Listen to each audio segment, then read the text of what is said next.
Airline travel is a hassle, a miracle, exhausting, and exhilarating. Commercial pilot Patrick Smith has demystified the experience from where to sit to what that racket is just after you land, in his new book. You might say that Patrick Smith knows a thing or two about air travel. He flies jets for a major carrier and has been a professional pilot for more than 20 years. He is the host of AskThePilot.com and for 10 years wrote Salon.com's column Ask the Pilot. His new book, Cockpit Confidential, answers travelers' most pressing questions, including advice about the best seats for jittery flyers, explanations of disturbing events like turbulence and iffy landings, and the lowdown on the overall safety of flying.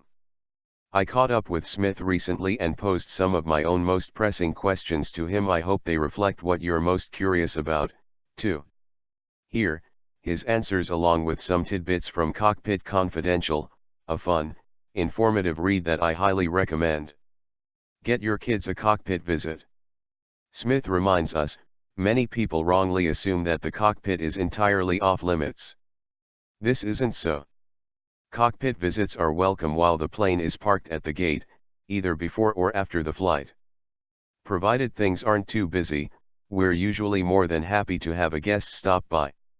It's flattering when somebody takes that much interest in what we do.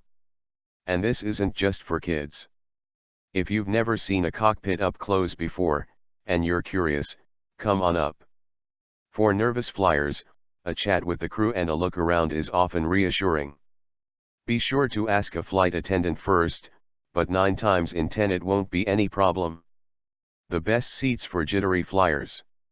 While Smith doesn't idly dispense tips, he does offer solid advice for passengers on those topics he's most qualified to speak about. If you're a fearful flyer bothered by turbulence and slash or engine noise, he says, avoid sitting in the rearmost rows. It's noisier in the back, and the aircraft tends to sway more during spells of rough air. It doesn't make a whole lot of difference, but the smoothest seats are usually those over the wings. Advice for the truly fearful. The good news is that fearful flyers are not alone. The first thing to keep in mind is that everybody is on some level afraid of flying, Smith says. This is normal, whether you're a first-timer or an annual million-miler. The problem is when this fear becomes irrational and unmanageable. Often in such cases, no amount of statistics or straight talk from a pilot are going to make a difference, and what's really needed is professional counseling. For some people, one thing that helps is a dry run prior to the day you plan to fly. Take a trip out to the airport and go through the motions, familiarizing yourself with the process. Walk through the terminal, watch some airplanes take off and land, etc. Many of the most stressful aspects of flying long lines, noise, etc., take place on the ground, long before you're actually on the plane, and this is a way of priming yourself for these hassles.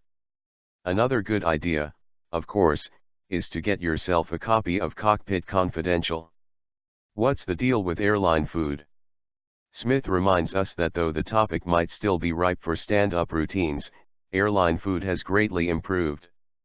On shorter flights, the old plastic trays and beef or chicken entree options have been replaced by buy-on-board options. Usually it's a sandwich or wrap of some kind, and they tend to be decent.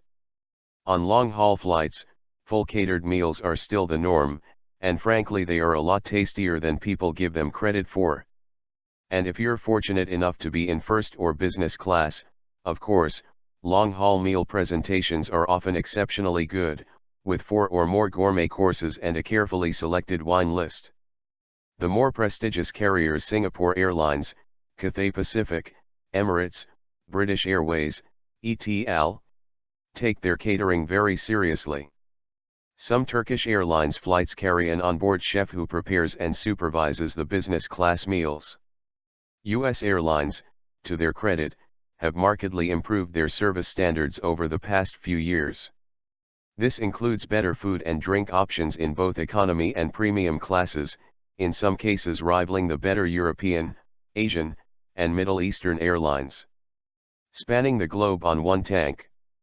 Over the years, Smith's readers have asked what plane has the longest range.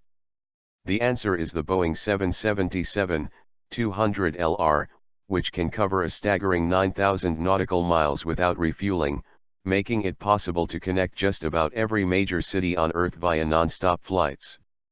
He also notes that the longest scheduled flights offered by major carriers are less than 8,000 miles and include flights from Australia to Texas and from Texas to the Middle East. The dangers of turbulence. Well, the fact is, turbulence is perfectly normal, and even the worst turbulence is not much more than a nuisance. Smith stresses that turbulence cannot turn a plane over or cause it to go into a tailspin. While we're on the subject, I have my own way of dealing with turbulence. I close my eyes and pretend I'm on a bus, which makes me quickly realize that airplane turbulence is always way smoother than the bumps and curves your body endures on the road. Under pressure.